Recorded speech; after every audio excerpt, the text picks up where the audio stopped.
greatest First Lady that the state's ever had. Fabulous mother and a wonderful wife. She is. I hope all of you get to have that in your life sometime. That is a fabulous woman. Well, folks, Texas has spoken.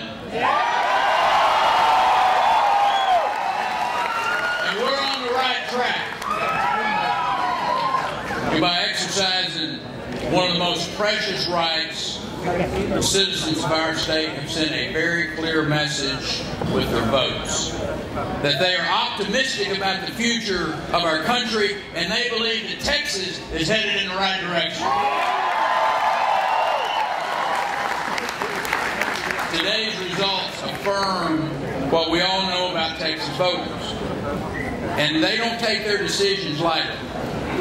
And they're far more likely to base their decision on real-life issues like good jobs, safe neighborhoods, accountable schools for their kids.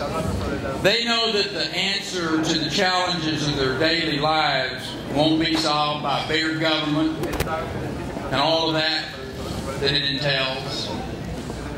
And Texans aren't alone in that regard. All across the country, in precinct after precinct, the wave of dissatisfaction has been building for nearly 2 years. It crested tonight in the form of conservatives winning offices and champions of big government are cleaning out their desks right now.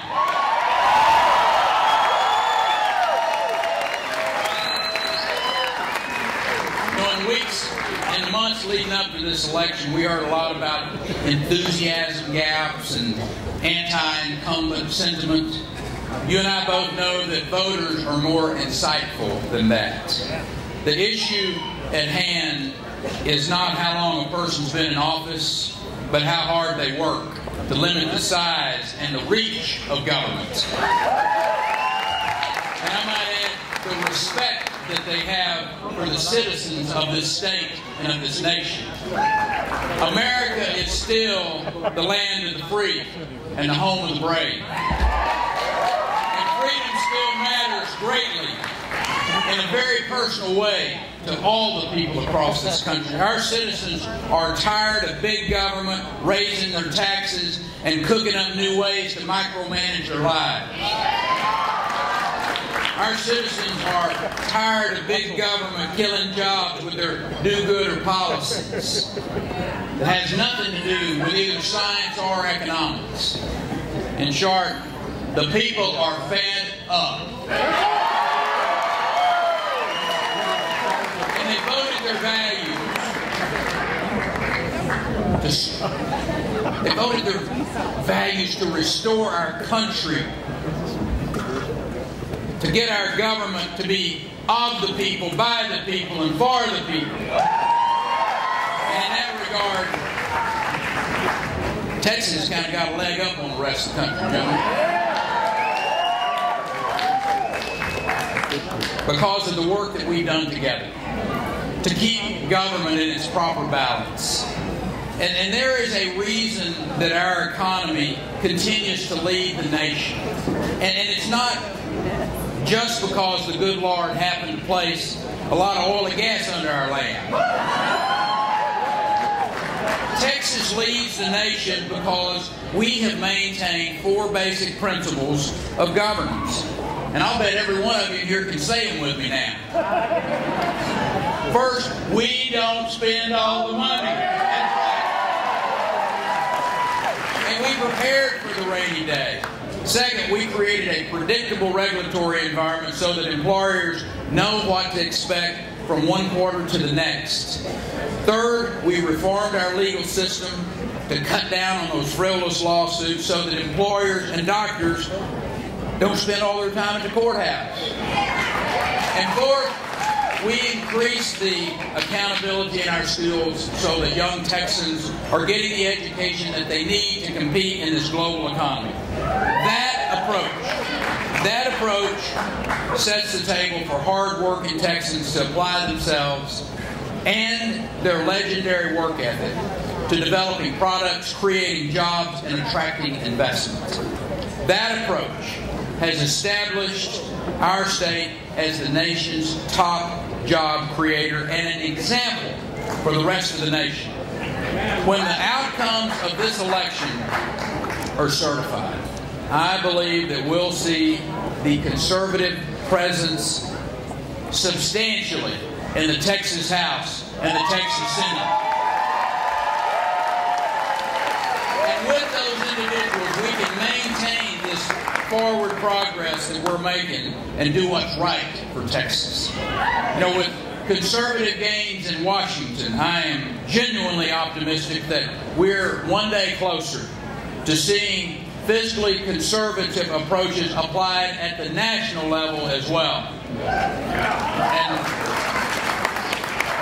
I want to challenge those new faces in Washington to play above their pay grade. I want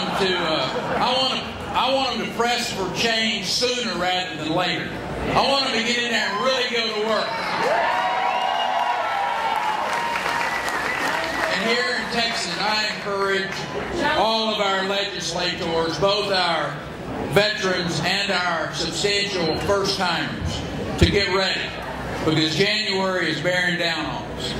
Things are better here than they are almost anywhere else in the country, but we got our work cut out for us. When the 82nd legislature gavels in January, we need to be ready to make some tough decisions, balance our budget, fund our state's essential priorities, obviously all without raising taxes. I want our legislators and our leadership to know that I am committed to the team effort that it's going to take to make that happen. You know, it seems like years ago when we kicked off this campaign and we continued this conversation with Texans, because that's what this really is all about. It's about the conversation that we've had with Texans, just like you all in this audience.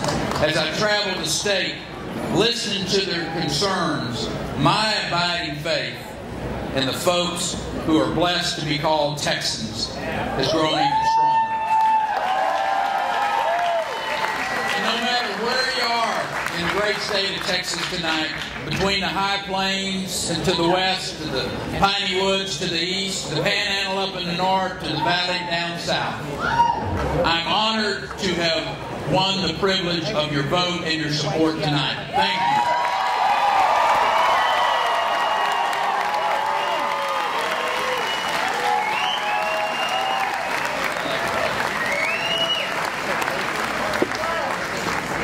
Outside of loving my wife and my two great children, I don't have a greater honor in my life than serving as your governor. And I am more determined than ever to stand up for you, whether it's against that intrusive federal government or the gloom and doomers who think that raising your taxes is the only way to balance our budget. I'm going to stand up to them, and they're going to hear no coming out of us when they try to do that. Texas is capable of so much more. And I want to ask the rest of the team to come out here. This is a group of men and women who I am truly blessed to have working with me. David Dewhurst, Greg Abbott, Senator Todd Staple,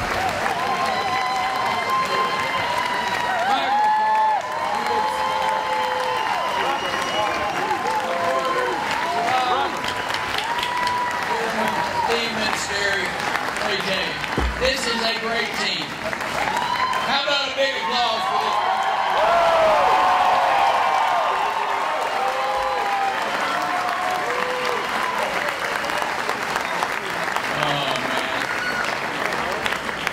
As I said when I first took this stage, I am truly the most blessed man in the world to be married to truly the most wonderful woman in the world. And 2 fabulous children. I want to ask my family to come out here and you all can tell them thank you for the sacrifices that they have made.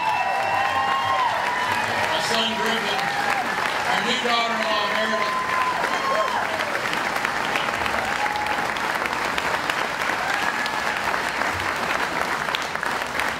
So let's move forward tonight.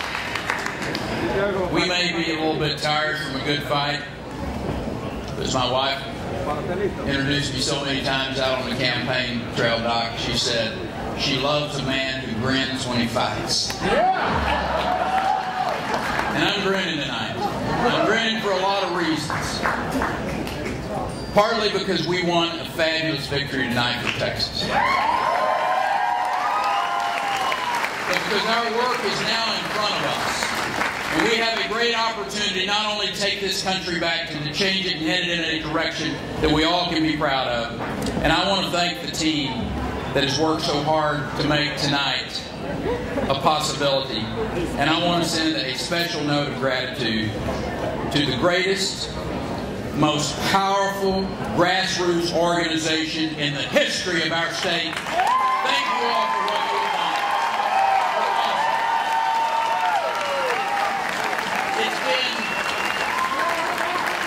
It has been your passionate engagement all across the state. These numbers tonight are because of what you have done, because of your love of the state, because of your passion for what you believe in. It has been your engagement in this process that has rewritten the book on the political process. So let's stay connected on Facebook. Get out your Twitter so we can tweet a little bit to each other. If you're fed up, text 95613 in that phone right now. We'll keep you tuned in. The fact is, we're going to continue this movement that we have started in restoring traditional American values and nudging our nation in the right direction. God bless you. May God